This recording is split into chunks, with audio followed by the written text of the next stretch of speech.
Robin, and in this video I would like to discuss my first impressions of the Dobot Magician. 2 weeks ago I took delivery of the Dobot and I've used it for a couple of hours for some pick and place and drawing exercises. I ordered the advanced educational plan version of the Dobot, which is the most complete package.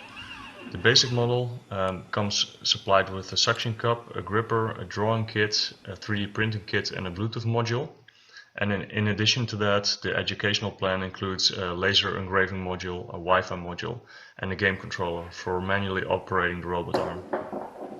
First, we'll take a look at the various parts, followed by a couple of simple examples of the drawing and pick-and-place functions.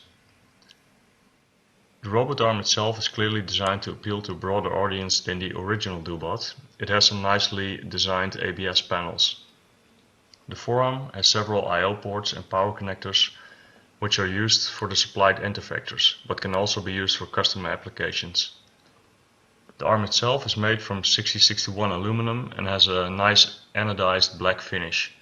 On the sides of the arm, 2 geared stepper motors are fitted to operate the second and third joint. The motor for the first joint is integrated into the base. At the back of the base, more I/O ports can be found, including a communication interface for the Bluetooth, Wi-Fi and USB host modules.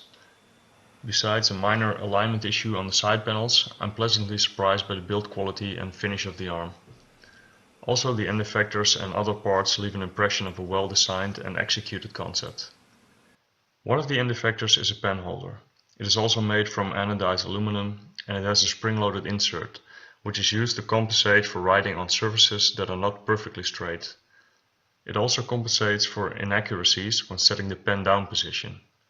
The pen is fixed using a couple of set screws and can be replaced with any other pen small enough to fit in the holder. The vacuum cup is one of the most versatile end effectors supplied with the Dobot. It can be used for pick and place operations for all sorts of parts, as long as the part has a somewhat flat and smooth top surface. Here you can see the cup mounted to the 4th axis, which is driven by a small servo motor. This is the pneumatic gripper, which can also be used for pick and place operations in situations where the vacuum cup is not suitable for the job. The gripper design makes the jaws open and close in a parallel position, which should make it easier to hold parts in a controlled manner.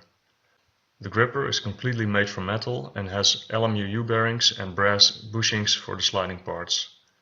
It is operated by the same air pump as the vacuum cup and also shares the same 4th axis unit.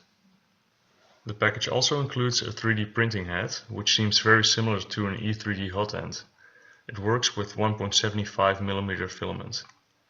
It is a Bowden style setup, so the stepper motor driving the filament can be separated from the hot end, reducing the weight at the tip of the arm. There is a fan for cooling down the cold side of the hot end, but unfortunately it's missing a PLA fan. The Dobot also comes supplied with a glass plate, which you can simply lay down on the table for printing. All of the connectors are nicely labeled, so you don't have to look for the manual every time you want to change out the end effectors. The Bowden extruder can be placed behind the base to drive the filament through the PTFE tube. I'm quite curious about the print quality, but the 3D print head was not the main reason for purchasing the Dobot, so if it prints well, I'll consider that a bonus. The laser module that comes supplied with the Dobot can be used for engraving paper, wood or similar materials. This is only a 500 milliwatt unit, so cutting materials and engraving metals is not possible. The unit is nicely constructed and has a fan for cooling the laser during operation.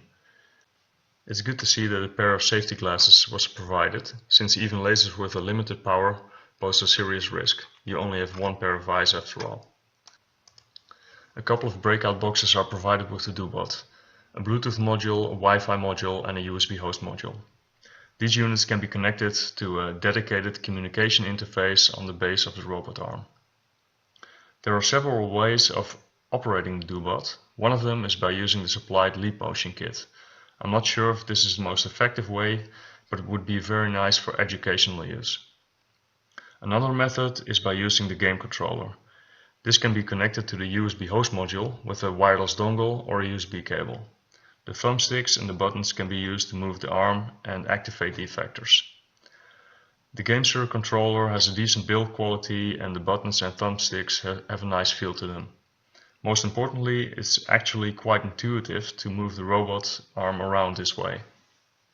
The robot arm can be moved manually by moving the joints individually, but also by moving the end effector of the arm in a Cartesian coordinate system. In this mode, inverse kinematics are used to automatically calculate the correct position of the joints. This includes the rotation of the fourth axis, which is very useful. So to get familiar with the Dobot and the software, I started out with a couple of simple training exercises. I borrowed some toys from my kids, since they would make for some nice training material. First, I tried to pick up a couple of blocks and to stack them back up at the new location. The teaching and playback menu can be used for this purpose. When performing a simple pick and place sequence, you can add coordinates and indicate if the end effector needs to be activated. Also, delay times can be set at each point, which are useful when picking up objects with a vacuum cup, since it takes some time for the vacuum to reach a sufficient level. Usually 1 second is enough. You can simply move the arm to each coordinate and add a new waypoint to the list. I use the soft keys in the Dobot Studio and the Teach button to set the points. The Teach button is great to easily move to a new position, while the soft keys are better for fine positioning. To further fine-tune positions, the coordinates can also be changed by typing them in.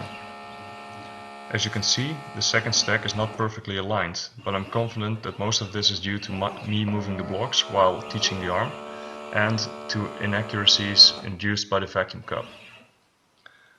The position repeatability of the arm is much higher than the differences you see here. I think the gripper will be better for accurate positioning, but I'll have to test that later. With the standard settings, the playback speed of the arm is limited to a safe setting.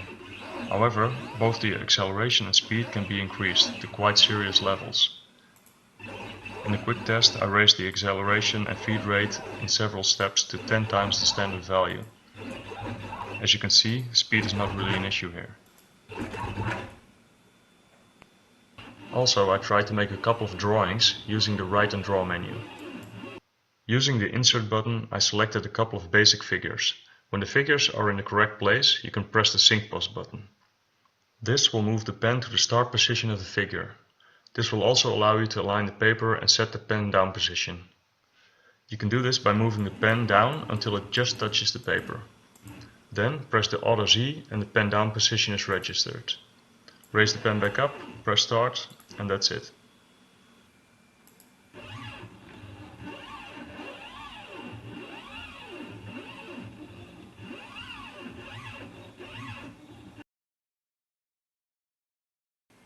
The software is really easy to operate. You don't have to be an engineer to work with the Dobot.